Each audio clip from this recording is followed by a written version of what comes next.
You are confined in a stone chamber buried far beneath the grandest arena the ancient world ever dared to build. Here, sunlight never enters, and time feels thick enough to touch. Above you, the earth still trembles from the roar of the multitudes, tens of thousands who moments ago cried out in brutal delight as your husband faced a beast he could not defeat. His final breath disappeared beneath their applause. Now that monstrous celebration thins, draining slowly from the stadium like water seeping from broken clay. The crowd's hum contracts into murmurs, then into scattered footsteps, then into silence. The torches along the lower corridors flicker in the heavy dampness, one flame after another shrinking into a dying whisper. Into this silence, footsteps begin. Slow, purposeful, final. The sound rolls toward your cell, echoing through the cold passage like the approach of fate itself. When the figure finally fills the doorway, it is the gladiator who triumphed today, his skin streaked with sand, sweat, and the dark stains of men who met the arena floor before he did. Behind him, a guard steps forward, unlocks the door without hesitation, and stands aside at the gladiator's wordless gesture. And in the Roman Empire, none of this is extraordinary. It is routine, an unseen ritual beneath the spectacle admired by the world above. What textbooks rarely dare to mention is that beneath Rome's marble arches, its booming cheers, and its legendary heroes existed a hidden machinery of human management. Not a secret because it was shameful, only because Romans viewed it as ordinary, as dull as counting livestock or storing grain. Ancient authors wrote of it with offhand familiarity, revealing a system that sorted conquered people like units of property, recorded, classified, distributed. When Rome conquered a land, the aftermath unfolded with mechanical precision. Adult men were driven into brutal labor or condemned to die in the arena's orchestrated horrors. Children were sold in markets far from home. Adult women were seized by the state, stripped not only of freedom but of legal identity, cataloged by clerks using the same terminology reserved for goods.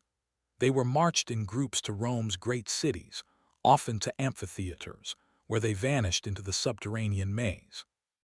Archaeologists exploring those depths uncovered the physical truth of these writings.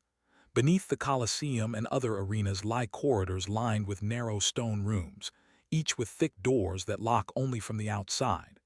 Iron fixtures are set deep into the walls. Stone benches run along the edges. Faint scratches linger where hands once traced fears into the walls. In some chambers, messages survive. Names, laments, prayers carved in Latin or in languages Rome never cared to preserve. One inscription belongs to a woman from the far north mourning her stolen children. Another, in a nearly lost dialect, begs the gods for release from the suffering ahead. All of this existed just beneath the world that glorified the men who fought above. Gladiators were icons, celebrated like modern celebrities, their names carved into walls, their images set into mosaics. They lived under threat without rights but wrapped in fame. Aristocratic women exchanged coins for moments with them.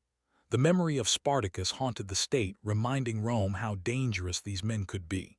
So the empire crafted incentives, not kindness but control. Better food. Small payments, tokens of status. And as ancient writers briefly and almost casually mention, access to certain captives beneath the arena was sometimes among these rewards. The texts avoid detail, not out of shame, but because the practice was too familiar to require explanation. When historians compare these hints with archaeological patterns, the evidence aligns with chilling clarity.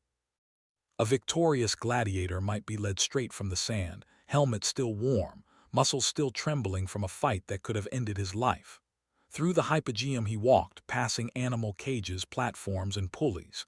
He reached the corridor where captives were kept. Some accounts imply he could choose, others imply a captive was assigned. Guards opened a door, closed it behind him, and to the Roman state the matter was not moral, not debated, merely administrative. The captive had no legal personhood, therefore no possible injustice. It was simply another transaction in Rome's vault of procedures. This ruthless logic served the empire well. It kept gladiators obedient, crushed the spirit of conquered peoples, and reaffirmed Rome's belief that victory granted absolute rights over the defeated. One ancient commentator wrote, "The victor claims his due as Rome claims the land she conquers, completely, without question." The architecture supports this truth. When the Colosseum's underground chambers were first uncovered in the 19th century, scholars expected to find machinery and animal pens. They did notably, but also something unexpected: small, uniform cells with features too deliberate for storage, too repetitive for improvisation. Their structure, placement, and hardware matched the descriptions in Roman texts. These rooms were part of the infrastructure. Some researchers proposed alternative uses, but when all evidence is gathered, the simplest explanation is the strongest. These chambers were built for humans who were never meant to have futures. For the captives, suffering didn't begin underground. They had already watched their villages burn, their families separated, their identities stripped. After grueling marches to Rome, they were inspected like merchandise, assigned numbers in place of names. Locked beneath the arena, they could hear everything above: the savage cheering, the armor clashing, the animals roaring.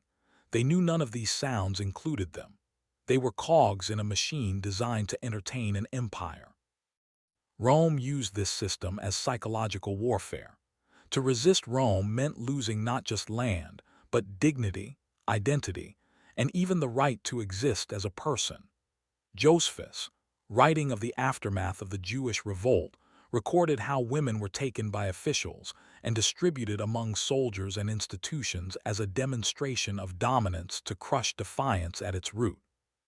Occasionally, the system became too visible. On rare occasions when women fought in the arena, audiences reacted uneasily. Greeks watched with wary respect. Romans responded with rowdy mockery. The Emperor Septimius Severus eventually banned women from the arena, not out of concern for dignity, but because such spectacles threatened the solemn image Rome wanted to maintain. Abuse in darkness was acceptable. Abuse in daylight risked embarrassment. Even after Christianity spread through the empire, the underground machinery persisted. The games continued. The chambers were used. Only when Rome's power frayed and its territories shrank did the flow of new captives dwindle. The system died not from morality, but from exhaustion. Today, tourists walk the Colosseum's corridors, applauding its engineering marvels. Guides speak of gladiators, battles, and ingenious mechanisms. Few mention the network below, the rooms that still bear the marks of hands Rome tried to erase. Iron brackets remain. Scratches endure. Cold stone benches wait in silence. And in archives, records survive in which humans appear as numbers, inventory, property. The arena above was only half the story. The other half unfolded in the quiet beneath it. After the cheers ended, after the torches dimmed, after the gates thudded shut. Those voices were not written into Roman history. But the walls below, patient and uncelebrated, still whisper what the empire worked so hard to forget.